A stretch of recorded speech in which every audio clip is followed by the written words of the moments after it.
In this video, I'm rolling with Mike again. Mike is a blue belt at the Academy. I have rolls with him from last year when he was a white belt. I'll put them in the description. You know, I try to make this channel about development, you know, watching people develop. There's young Master Yusuf in the background. He's with Jonathan. Jonathan's new at the school. I'm going to have a video with him coming out soon.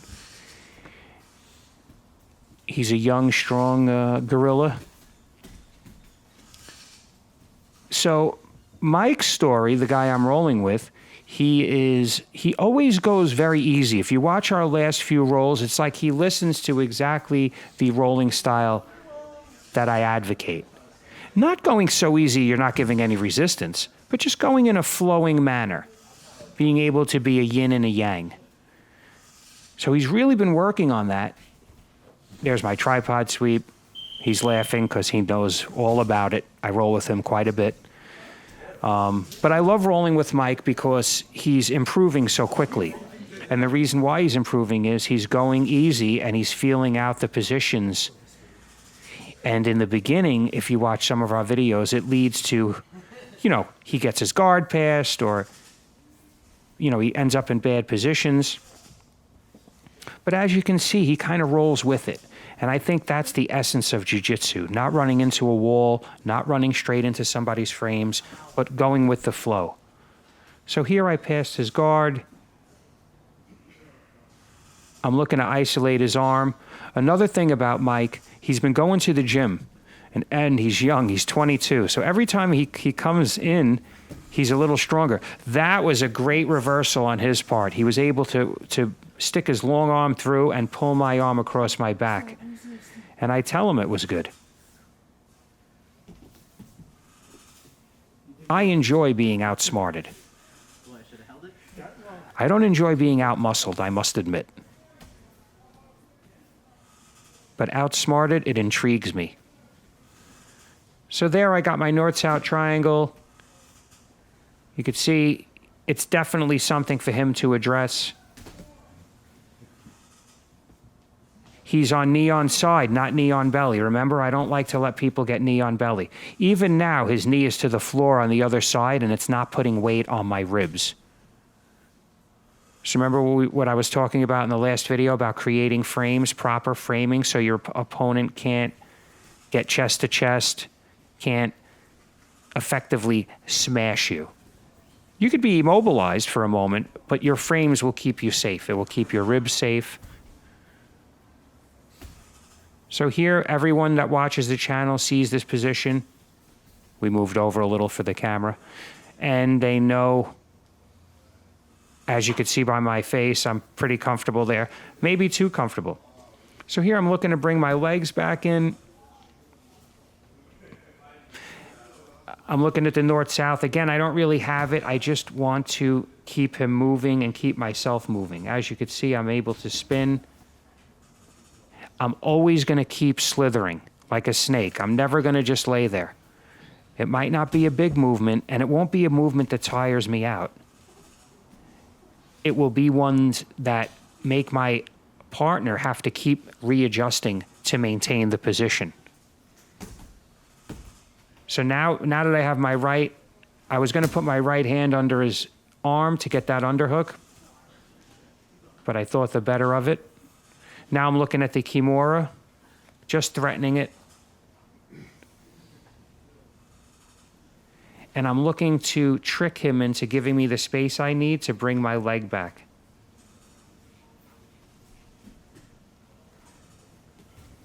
By pulling away from the Kimura. You want to distract with one thing and go to another. But as you can see, we keep spinning in circles. So even though he's past my guard technically, he's been unable to mount any type of true submission attack. So there, when he went to step over into mount, this is a common mistake. I was able to bring my leg back in, and then I went out the back door.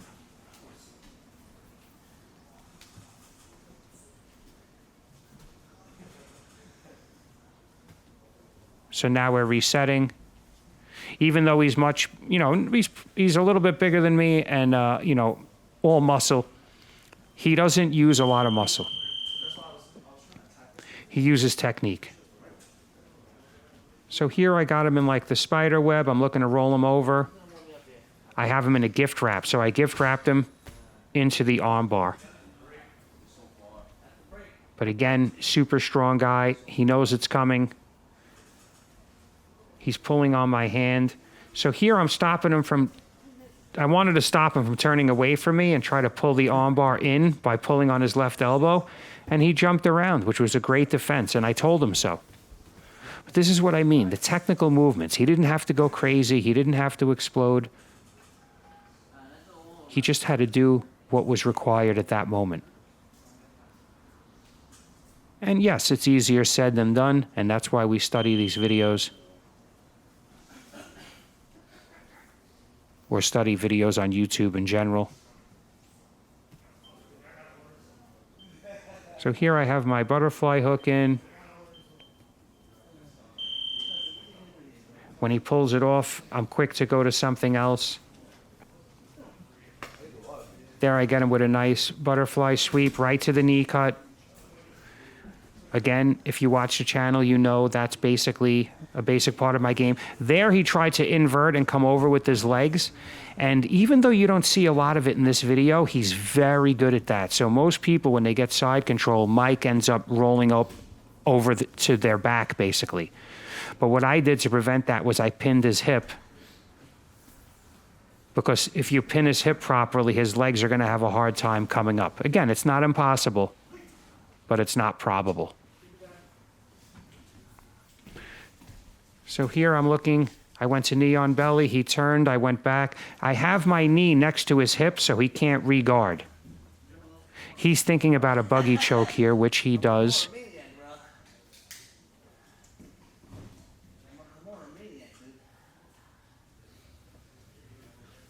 So I'm looking to use my hips to separate his arms so I could put my legs. See, he's trying to invert there, but I have my right wrist next to his hip. That prevented the inversion. And then I went more north-south so he couldn't bring his knees in to regain his guard. Now I'm thinking north-south choke. Or I'm threatening north-south choke to see his reaction. I'm putting a little of my arm across his throat. It's a great way to make someone uncomfortable. Especially someone who's stronger than you. The neck is always vulnerable.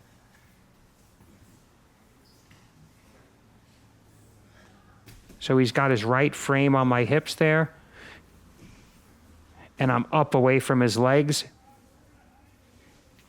So when I felt him that he was going to invert, I brought my knee to his hip. And then, as I always say, if you could get knee on belly, you should be able to get to mount simply by putting weight in that knee and sliding it across the waist.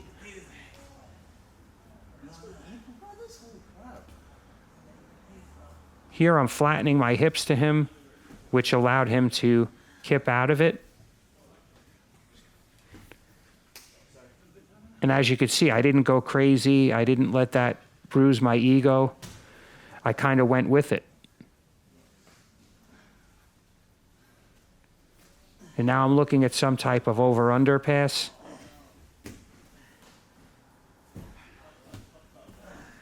I just want to address also, everybody, I keep hearing, oh, you could never be on your knees. You should never be on your knees for 2 seconds while wrestling with someone on the ground. It doesn't bother me to be on my knees because I can come up from that position very quickly. I could wrestle up, or I could roll back to guard very easily. So it gives me both options. You still won't see me on my knees a lot, but I'm a little bit tired of people villainizing that. I don't think it's the end of the world.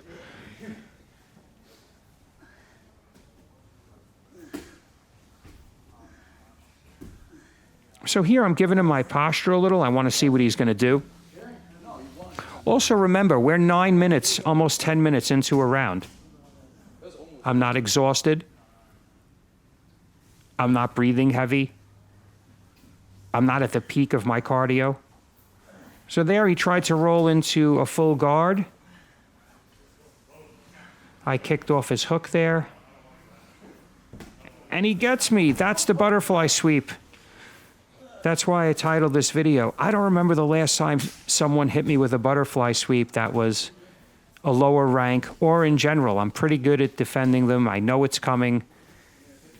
So kudos to Mike. That was really good of him. Really excellent to do that. It was perfectly timed, and it was pure technique. Now, I was able to come up and recover from it, and I know I went off on a rant there, but I just wanted to give him the credit he deserved. He still ended up in a bad position now, but that's just experience. See, as he made space, I went right to the knee on belly, and then I slid it right over the mount. I forgot about the armbar. I gave up on the armbar.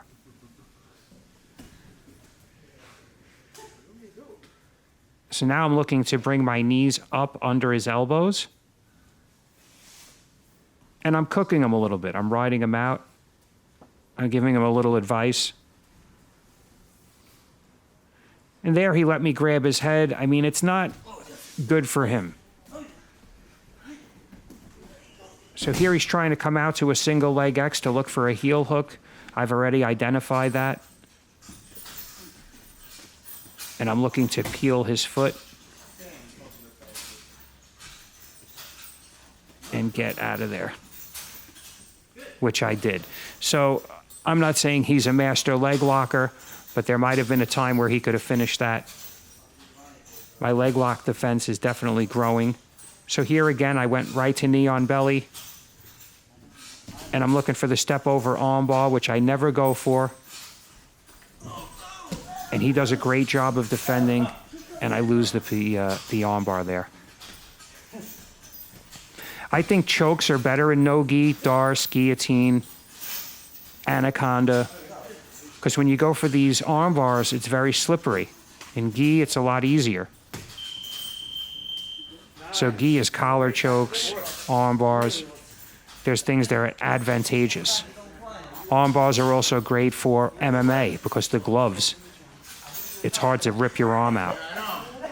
But it makes choking harder. So that's why you see guys training MMA or they're doing jiu-jitsu, they wear the MMA gloves so they can get used to what MMA jiu-jitsu is like. But thank you for watching. If you want to help support the channel and you find value in my content, there's an X-Martial link in the description. If you use code Jits over 50, it's 20% off. And I think they're running a big sale now, so it might be in combination with that. But thank you for watching. Please like, share, and if you haven't already, subscribe. Thank you.